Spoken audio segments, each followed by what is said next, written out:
Hello everyone. So today we will tackle and review about the Philippine literature novel, The Pretenders from F. Sionil Jose. So let's go. Let's start. The Pretenders by F. Sionil Jose.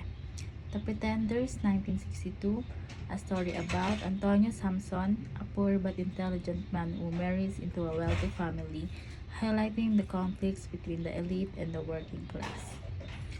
But before that, we will know who is F. Chanel Jose or Francisco Chanel Jose. F. Chanel Jose was a Filipino writer known for his novels, short stories, and essays that explore social injustice, colonialism, and class struggles in the Philippines. Born on December 3, 1924, he was one of the most significant Filipino literary figures in English. His Rosales Saga, a five-novel series including The Pretenders, Three, My Brother, My Executioner, Mass, and Poon, is considered his most important work, chronicling the lives of the Filipinos across generations and exposing deep-rooted social issues. Jose was also the founder of the Philippine PEN or PEN, poets, essayists, and novelists, and owned the Solidaridad bookshop in Manila, which became a hub for intellectual discussions. He received numerous awards, including the Ramon Magsaysay Award for Journalism, Literature, and Creative Communication Arts in 1980. His works remain widely studied for their critique of Philippine society and their impact on Filipino literature. What is novel about? The Pretenders is a novel about Antonio Tony Samson, a young intellectual from a humble background who marries Carmen Villa, the daughter of a wealthy and influential businessman.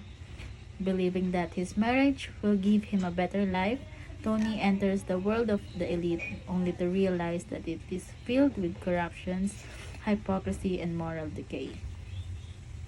As he struggles to fit in, Tony feels increasingly alienated from both his working class roots and his new upper class environment. He sees firsthand how the rich manipulate the system to maintain their power while exploiting the poor. Despite his efforts to adapt, he is never truly accepted by his wife's family and their social circle. Next, the characters in the story. The first is Antonio or Tony Samson. The protagonist, a brilliant young man from a poor background who marries into a wealthy family but struggles with identity, ambition, and moral conflicts. His journey highlights the gap between the rich and the poor and the consequences of trying to fit into a world where he does not belong. Next is Carmen Villa, Tony's wife and the daughter of the powerful businessman Don Manuel Villa. She represents the privileged elite and is often indifferent to her husband's struggles, failing to understand his inner turmoil.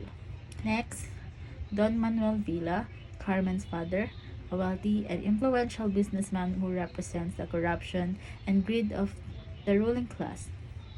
He controls industries and uses his power to maintain his family's dominance in society. Next is Tony's father, Antonio Samson Sr., a simple and hardworking man who represents honesty and traditional Filipino values. He serves as a contrast to the corrupt elite and symbolizes Tony's lost roots.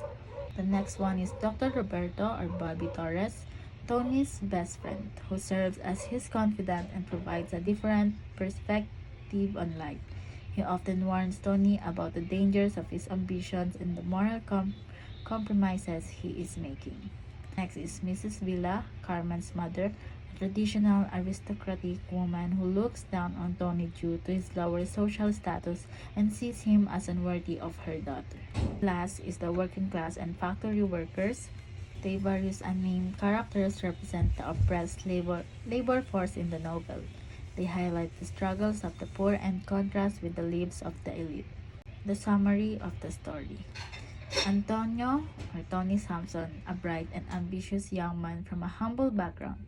As an intellectual and scholar, Tony represents the aspirations of the working class, dreaming of a better life beyond his modest upbringing.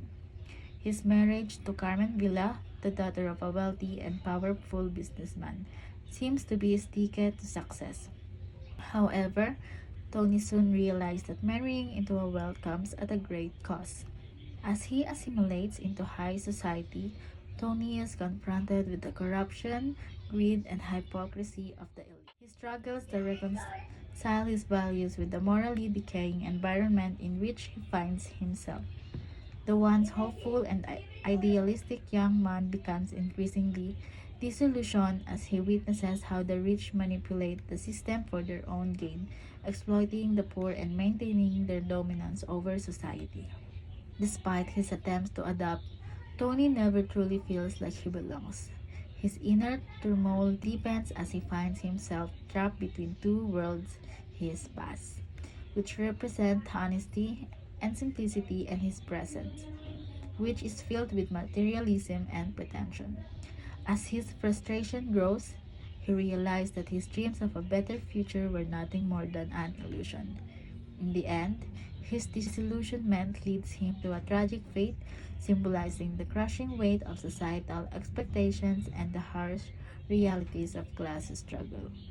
The context and relevance.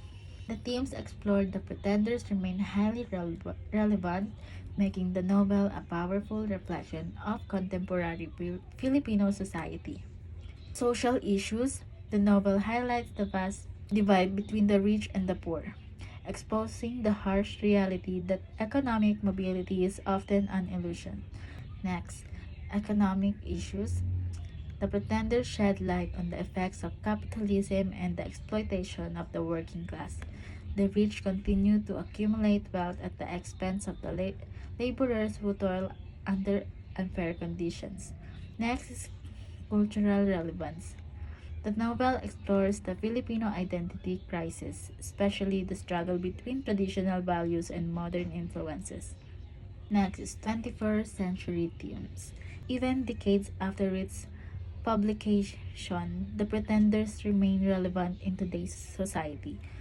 Issues such as corruption, class struggle, and the pursuit of social status continue to shape the lives of Filipinos. Moral lesson. The novel teaches important lessons about the dangers of compromising one's principles for wealth and status. Tony's downfall serves as a warning against losing oneself in the pursuit of material success. It emphasizes that genuine happiness and fulfillment cannot be found in money or social standing alone, but in staying true to one's value and beliefs. Last, the recommendation. I strongly recommend The Pretenders to anyone interested in Filipino literature, history, and society. The novel is not just a compelling story, it is a profound social commentary that forces readers to reflect on the realities of economic inequality, corruption, and the pursuit of ambition. The writing style of Sionil José is straightforward yet deeply insightful, making the novel accessible while still being thought provoking. It presents complex themes in a way that resonates with readers from all backgrounds. The novel themes of ambition, identity, and social mobility remain as powerful today as they were when the book was first published.